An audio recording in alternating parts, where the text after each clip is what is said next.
C'est ce champ expérimental de production de semences de riz à l'actif de la direction régionale du Centre national de recherche agronomique CNRA de Mans qui reçoit le ministre d'État, ministre de l'Agriculture, du Développement rural et des productions vivrières. Il est accompagné du ministre de l'Intérieur et de la Sécurité, Vagondo Diomandi, ainsi que de Miss Belmondo Dogo, ministre de la Cohésion nationale, de la Solidarité et de la lutte contre la pauvreté. Au cœur de cette visite, se rassurer de l'exécution des efforts du gouvernement afin de parvenir à une autosuffisance en riz de la Côte d'Ivoire.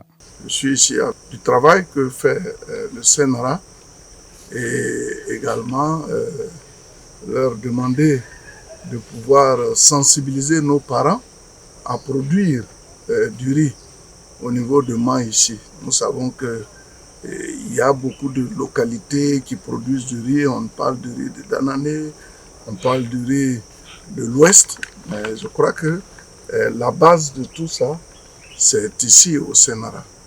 Donc félicitations aux fonctionnaires du CNRA qui sont ici, aux chercheurs et à tous ceux qui œuvrent au quotidien pour que ces stations-là puissent vivre. Docteur Bouré Alphonse, le directeur régional du CNRA de Mans, met à profit cette occasion pour présenter les axes d'exercice prioritaires de ce centre. La direction régionale du CNRA de Mans abrite deux grands programmes de recherche, le programme Café et Cola et le programme Riz. Ces programmes ont généré des acquis majeurs qui contribuent pour certains à la sécurité alimentaire et pour d'autres aux recettes du pays.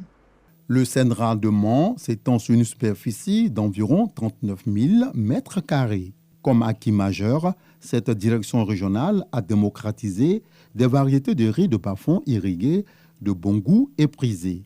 Ce sont les variétés Boaké AM et CY2, ainsi que des variétés de riz pluvial tolérantes au stress hybride.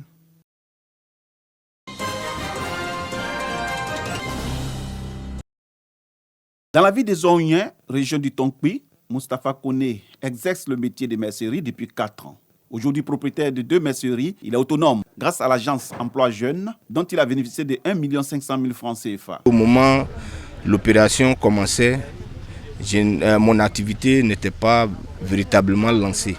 Et quand j'ai commencé l'opération d'un magasin où je suis ici à 2, et j'ai des frères que j'ai déplacés qui se débrouillent avec moi aussi. Je demande à la jeunesse de croire à ce projet parce que c'est un projet vraiment qui est venu pour nous aider. Ils sont nombreux, ces jeunes de Mans, Biankouman, Sipilou, Zouaounien et Danané dans la région du Tonkpi qui ont bénéficié de l'appui du gouvernement dans plusieurs programmes, notamment dans le programme des TIMO, travaux à haute intensité de main-d'œuvre, des AGR, activités génératrices de revenus, des PME, des MPE, micro et petites entreprises, avec Association villageoise d'épargne et de crédit et le programme volontaire de la CAN. Pour le ministre de la Promotion de la Jeunesse, de l'Insertion professionnelle et du service civique, le challenge au niveau de l'emploi jeune est relevé. Nous avons rencontré donc les jeunes de toute la région pour leur produire quelques conseils. L'appel à la responsabilité. Le gouvernement, le chef de l'État fait beaucoup, y compris pour la région. C'est vrai que les attentes restent encore nombreuses, mais avec une bonne organisation des jeunes, les appuis du conseil régional, du gouvernement sera beaucoup plus efficace. Et donc il leur revient maintenant, au regard de tout ce qui a été fait, de mieux s'organiser. Les entreprises partenaires ont reçu des parchemins en guise de reconnaissance pour leurs actions de citoyenneté aux côtés du gouvernement. De 2020 à 2024, ce sont au total 11 285 jeunes de la région du Tonkpi qui ont bénéficié de l'appui du gouvernement. Montant global de plus de 3,6 milliards de francs CFA. En plus, 3 531 jeunes seront pris en charge d'ici à 2027 pour un coût global de plus de 1,8 milliard de francs CFA.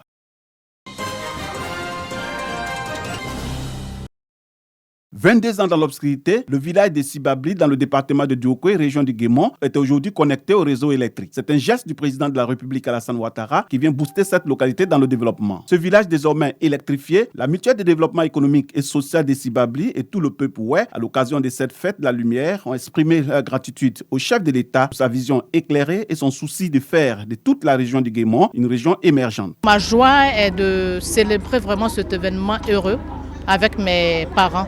Et dire merci aussi à nos autorités et surtout au président de la République d'avoir pensé à notre village. Ça s'est fait. Alors, grâce au président de la République, il a pensé à Sibabi.